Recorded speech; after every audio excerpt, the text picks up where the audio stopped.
ये आपका भारत लाइव है और आपसे हम आज वो बात करने के लिए आए हैं जो बात आप सुनना चाहते थे और आपको इस बात का निश्चित रूप से चिंता हो रही होगी। आप सोच रहे होंगे कि आज जो चुनाव परिणाम आने हैं 24 सीटों के स्थानीय निकाय के एमएलसी के, उसमें क्या कुछ हो रहा है, राजनीतिक दल क्या कह रहे हैं, नेता क्या कह रहे हैं। और इस चुनाव परिणाम से पहले की बातें तो हमने आपको बता दी। अब चुनाव परिणाम गिनती का कार्य शुरू हो चुका है। जैसा कि आप सभी जानते हैं कि मतों की गिनती के लिए अलग अलग जगह व्यवस्था की गई है, हर जिले में व्यवस्था है और इसको लेकर के पुलिस प्रशासन भी पूरी तरह से तैयार नजर आ रहा है। अब इन दावों में कुछ बातें ऐसी हैं जो बताना आपके लिए जरूरी है। दावे सभी कर रहे हैं, हम जीत रहे हैं, हम जीत रहे हैं। और सबसे बड़ी पार्टी कौन है ये भी आप जानते हैं, राष्ट्रीय जनता दल। मैं विधानसभा की बात नहीं कर रहा हूं, मैं चुनाव लड़ने की बात कर रहा हूं कि एमएलसी चुनाव में सबसे बड़ा दल राष्ट्रीय जनता दल था, जिसको 23 सीट पर चुनाव लड़ रहा था और उसका दावा 2400 सीट पर जीतने का है। लेकिन जब मृत्युंजय तिवारी से बातचीत हुई तो उन्होंने साफ तरीके से कहा कि हम 24 में से 20 सीटों पे जीत रहे हैं। मतदान होने के बाद उन्होंने साफ कहा कि बिहार में जो जनप्रतिनिधि हैं जिनको वोट करना था वो सारे लोग भारतीय जनता पार्टी और नीतीश कुमार से काफी गुस्से में हैं। सामने से भले ही वो उस पार्टी के सदस्य रहे हों, उसके समर्थक रहे हों, लेकिन अगर जीत हार की बात है, वोटिंग की बात है, तो लोगों ने अपनी आत्मा की आवाज पर तेजस्वी यादव के नेतृत्व वाली गठबंधन को वोट दिया है। 20 सीट जीतने का दावा करने के बाद कहीं ना कहीं एक बात तो स्पष्ट कर दिया है विपक्ष ने, और विपक्ष के भीतर भी काफी तल्खियां हैं।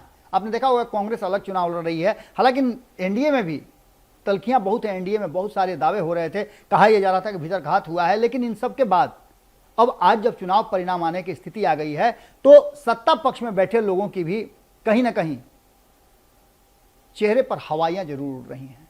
परिणाम छोटा हो या बड़ा हो, हर कोई को इस बात का चिंता रहता है कि उसका परिणाम आखिर होगा क्या। और परिणाम में जब दावे हो जाएं कि भीतर घात हुआ है, अगला विपक्ष जो है वो दावा कर रहा है कि हमारी जीत सुनिश्चित है, तो निश्चित रूप से आप जानते नहीं है, वोटर बताता नहीं है।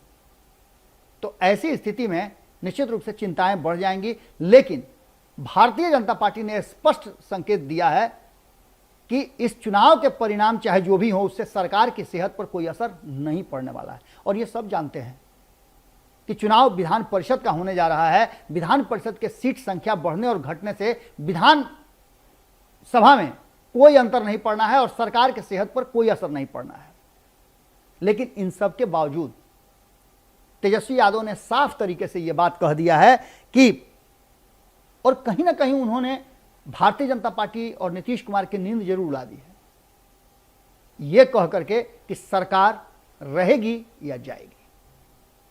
यह कहने के पीछे तेजस्वी यादव और उनकी पार्टी का, मृत्युंजय तिवारी का, या फिर जगदानंद सिंह की बात कर लें, श्याम रजक ने भी इन बातों को कहा है और स्पष्ट तरीके से कहा है कि यह चुनाव परिणाम जब आएंगे तो आपस में भिड़ंत और द्वंद्व हो जाएगा और यह द्वंद्व एनडीए सरकार को खत्म कर देगा।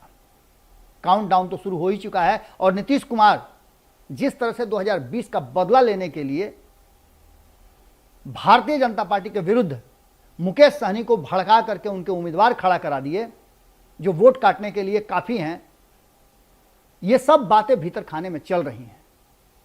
और इस बीच में आपने देखा कि चिराग पासवान ने भी जो वर्तमान परिस्थिति है उसमें एनडीए के विरुद्ध, कई उम्मीदवारों के विरुद्ध अपना चुनाव प्रचार किया और वोट देने का एक ऑडियो भी वायरल हुआ था जिसमें वो किसे वोट देने के लिए कह रहे हैं सब जानते हैं। अब इन सब बातों को लेकर के जिस तरह से तेजस्वी यादव ने दावा किया है उससे भाजपा की नींद उड़ गई है और इस बात की तरफ संकेत जा रहा है कि सरकार की सेहत पर भले ही आंकड़ों से कोई असर नहीं पड़े, लेकिन व्यवहारिक रूप में दोनों की तल्खियां यानी जदयू और भारतीय जनता पार्टी की और बढ़ेंगी और ऐसी स्थिति में दोनों अलग होने के लिए एक नए दौर में, एक नए रास्ते की तरफ निकल सकते हैं।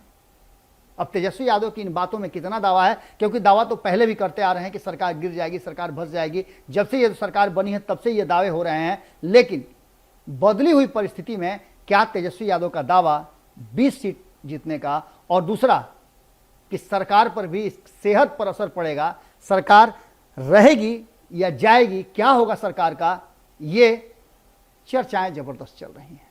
चुनाव परिणाम के पहले हम आपसे फिर मिलेंगे और इसके साथ साथ भारतीय जनता पार्टी के नए स्वरूप, बिहार में भारतीय जनता पार्टी के नए एजेंडा और फिर से अपने पुराने एजेंडे पर लौटने की चर्चा इसके बाद वाली खबर में हम आपसे करेंगे, जिसमें नीतीश कुमार के लिए परेशानियां बढ़ती नजर आ रही हैं। जुड़े रहिए भारत लाइव के साथ, खबरों का सिलसिला लगातार जारी है। बहुत बहुत धन्यवाद। अगर ये वीडियो पसंद आई और वह बिहार के राजनीति और बिहारियत से सरोकार रखेनी तो सब्सक्राइब बटन दबा के चैनल के सब्सक्राइब कर ली। ओजे एगो घंटी बा, ओकरा बटन दबा देला से कुल सटीक और मारक खबर रुआ मुफ्त में मिल जाई। अगर रुआ पत्रकारिता के हमनी के नया प्रयोग में सहयोग कर चाहतानी तो ज्वाइन बटन दबा दी।